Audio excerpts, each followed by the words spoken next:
एक गांव में गर्भवती गाय रहती थी। वो बात कर पाती थी। गांव वालों को इस बात की बहुत खुशी थी कि उनके गांव में बात करने वाली एक गाय रहती है, जिसका वो बहुत ध्यान रखते थे। अगर गाय रास्ते में दिख जाए, गौ माता हमें आशीर्वाद दो, ये उससे मांग लिया करते थे। उनका विश्वास था कि ऐसा करने से उनके साथ शुभ होता है, और उनका ये विश्वास कभी खाली नहीं गया। जब भी उस गैया को भूख लगती, वो किसी घर के दरवाजे पर खड़ी होकर उन्हें खाना देने के लिए कहती। उस घर में रहने वाले उसे कभी फल तो सब्जी खाने के लिए देते। वहाँ से निकलकर उसी गांव के एक पेड़ के नीचे आराम करती थी।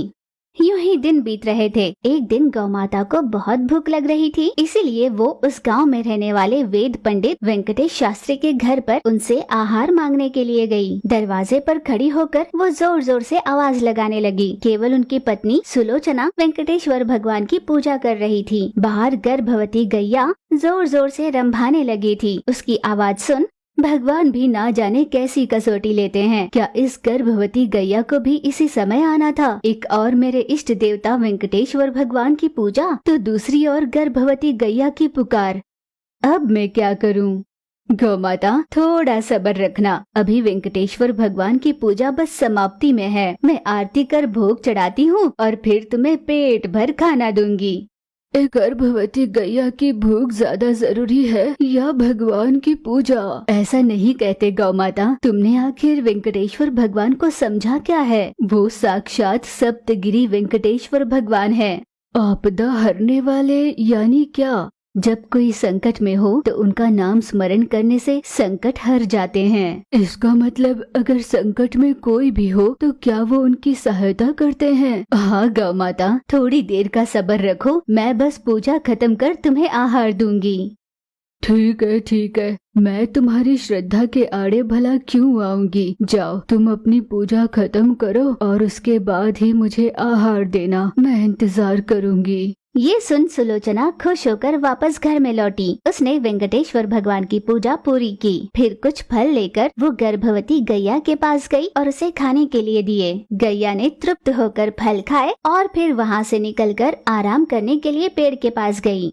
फिर बैठे बैठे गैया की आंख लग गई। कुछ समय यूं ही बीता। कुछ 3 घंटों के बीतने के बाद गर्भवती गैया को फिर से भूख लगने लगी।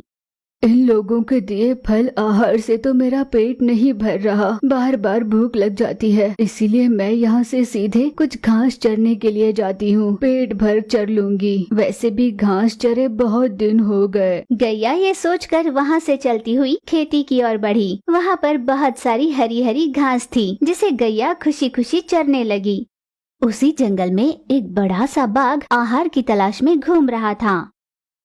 अरे रे, लगता है आज का दिन ही बड़ा मनहूस है। भूख के मारे आंत सिकुड़े जा रहे हैं। अब तक कोई आहार भी नहीं मिला। वैसे तो जंगल में कई जानवर है, पर आज एक भी दिखाई नहीं दे रहा। लगता है मेरे आने की आहट उन्हें पहले ही लग गई हो। ये सोचकर बाघ धीरे धीरे अपना शिकार ढूंढने के लिए आगे बढ़ा। यूं कुछ दूर जाने के बाद बाघ ने देखा एक गर्भवती गैया आराम से घास चर रही है।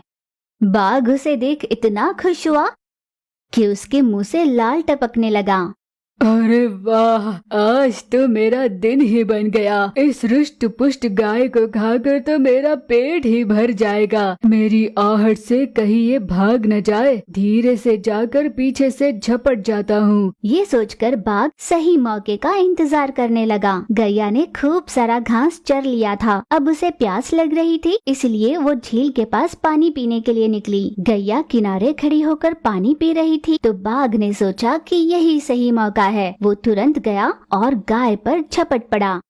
गैया की टांग को अपने दांतों से जकड़ कर रखा। गर्भवती गैया दर्द के मारे छटपटा रही थी और बाघ अपनी मुंह से उसकी टांग को पीछे खींचे जा रहा था। बाघ की ये मंशा थी कि टांग खींच खींच कर उसे जमीन पर गिरा देगा और फिर एक ही बार उस पर झपट कर उसे खा लेगा। जब गर्भवती गैया पूरी तरह से गाय के नियंत्रण में थी, तभी उसे अचानक सुलोचना की कही बातें याद आई कि जब कोई आपदा में हो तो वेंकटेश्वर भगवान के स्मरण से आपदाएं हर जाती है। भगवान वेंकटेश्वर जी, आप आपदा हरने वाले स्वामी जी, मैं गर्भवती हूँ, मेरे बच्चे की जान बचाओ। यूं पूरे मन से उसने वेंकटेश्वर भगवान को पुकारा। वेंकटेश्वर भगवान उसके सामने प्रकट हो गए। गर्भवती गैया ये देख बहुत खुश हो गई, पर बाघ को इससे कोई फर्क नहीं पड़ रहा था। उसने अब भी गाय को पकड़ कर रखा था। गौ माता, तुमने मुझे याद किया है ना, तो भला मैं कैसे नहीं आता। आपदा के समय मेरे स्मरण करने पर भी अगर मैं नहीं आया तो मुझे आपदा हरने वाला कौन कहेगा। और माँ दुर्गा के वाहन भी। जहाँ तुम हम जैसे देवलोकों का इतना सम्मान करते हो, वहीं अगर तुम हमारे भक्त पर यूं अत्याचार करोगे तो कैसे चलेगा। इसे छोड़ दो।